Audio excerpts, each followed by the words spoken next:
Hello and welcome to AFTV. I'm Hunter Newby and I'm joined by Felipe Alvarez, who's president of RCN Metro. Felipe, thanks for joining us. Thank you.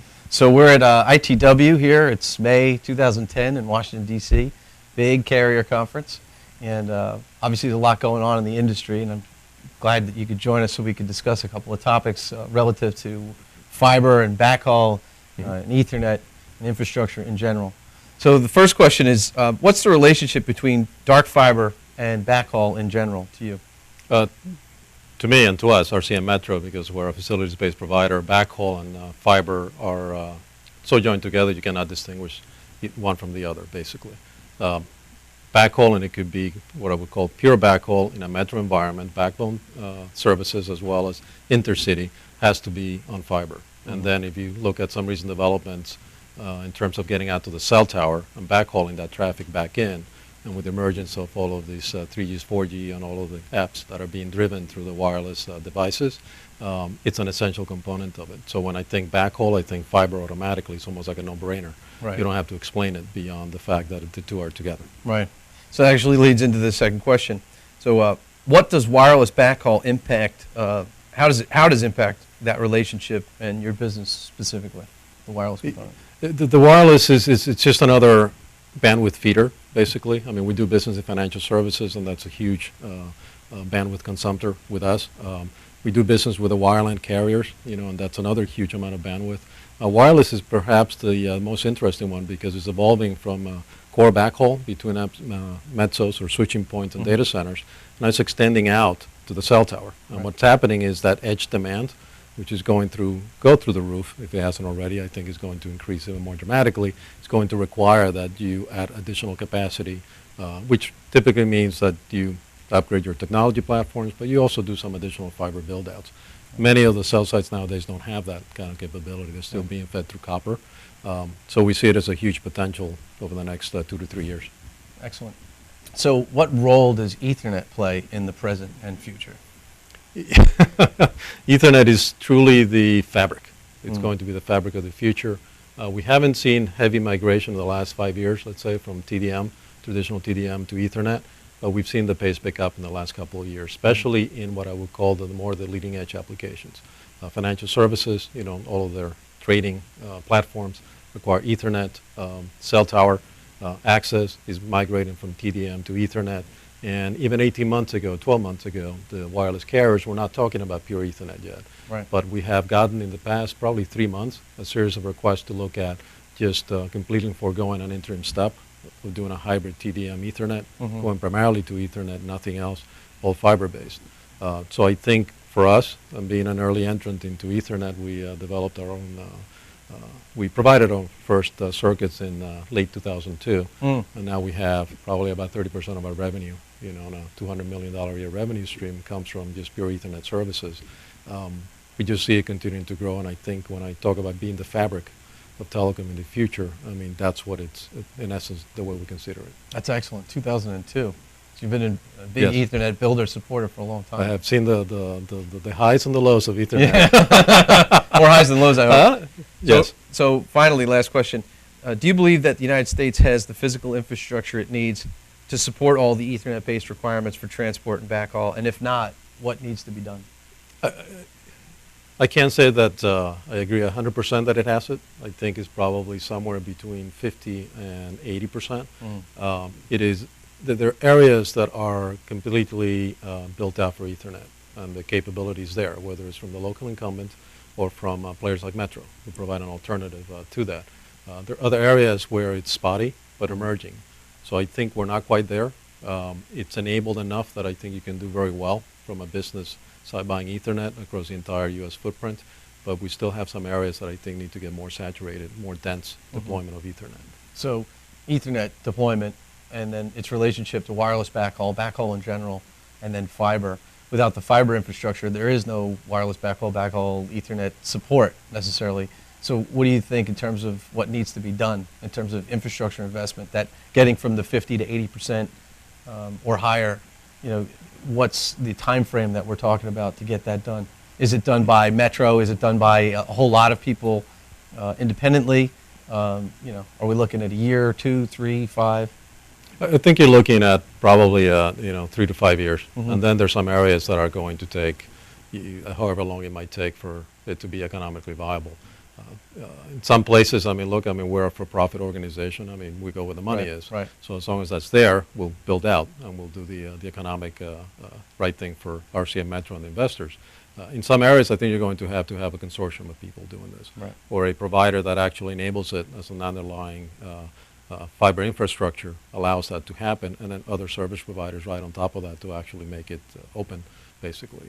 So it's a combination of things.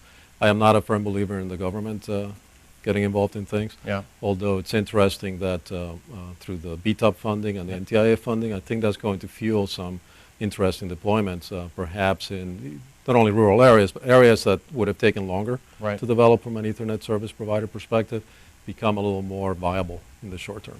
So thank you for answering those questions. No problem. My pleasure. That brings us to another couple of things that actually came up, and you were just talking about one of them with the stimulus funds.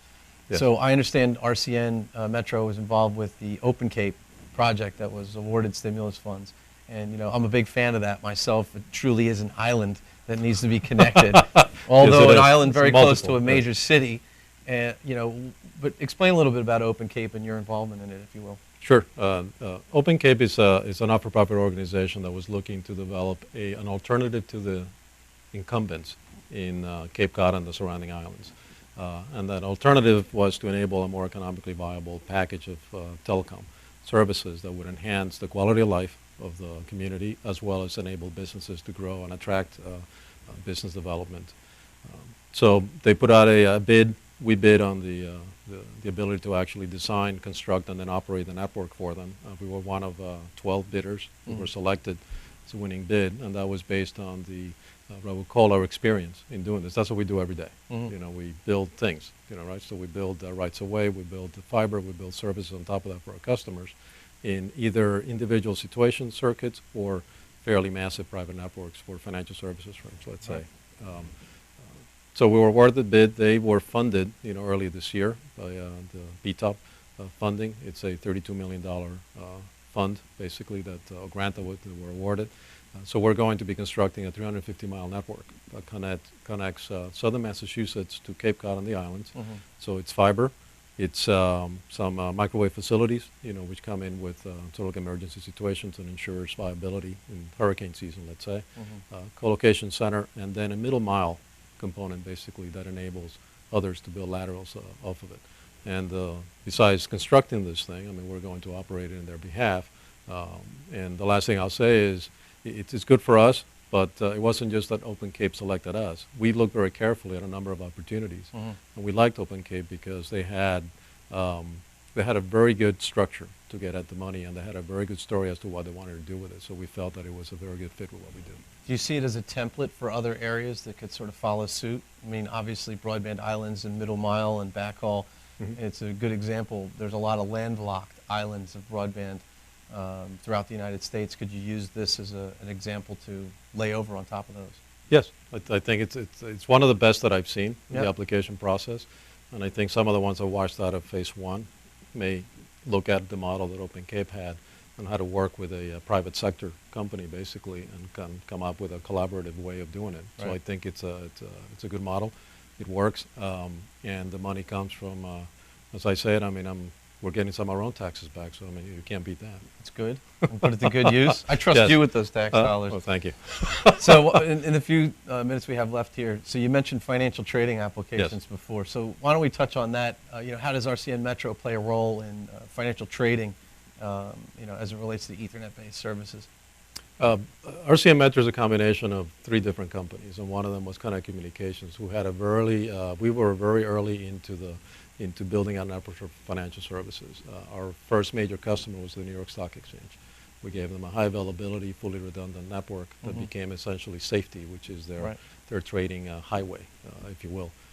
So out of that, and over the years since, it's been 10 years, actually, we developed a very good understanding of how the industry works. So we understand their operational needs. We understand how mission critical it is to use telecom for their business operations. So based on all of that, late last year we came up with a concept. It was a brainchild of one of the gentlemen that worked with us, Matthew Hogan. he came up with a concept. He actually wrote it on a wallboard. He was fixing a basement, and he wrote it up and then he came back to the office, and we started doing this thing. And it's essentially a ultra low latency network. It's called the Extreme Network. It's in northern Jersey, which is a hotbed of activity for financial services firms in the New York area, and those seeking to attach themselves to that coming out of Chicago or Europe or the Pac Rim. So this network connects basically all the major points of interest in northern New Jersey. It is really anchored at the core by a 165 Hall C high-density co-location site that we developed, which helps in terms of latency, because high density means you're concentrating all of that server technology, so you eliminate jumps. So you shorten the route, if you will. And that high-density call center is almost equidistant from most of these locations. So it's an ideal site for us to be in.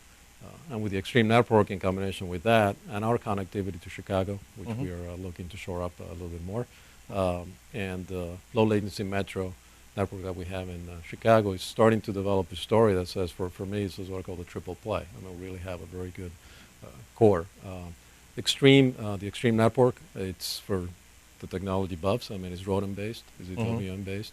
It provides any-to-any connectivity. It has a massive amount of capacity. It'll be 100 gig per channel enabled, in the middle of this year. So with the laser tuning and all that stuff, I mean, I think you're looking at a massive amount of capacity that I hope to sell out as soon as possible. But it's core to what we do. It leverages the expertise that we've developed and in financial services in general and operating networks of that kind.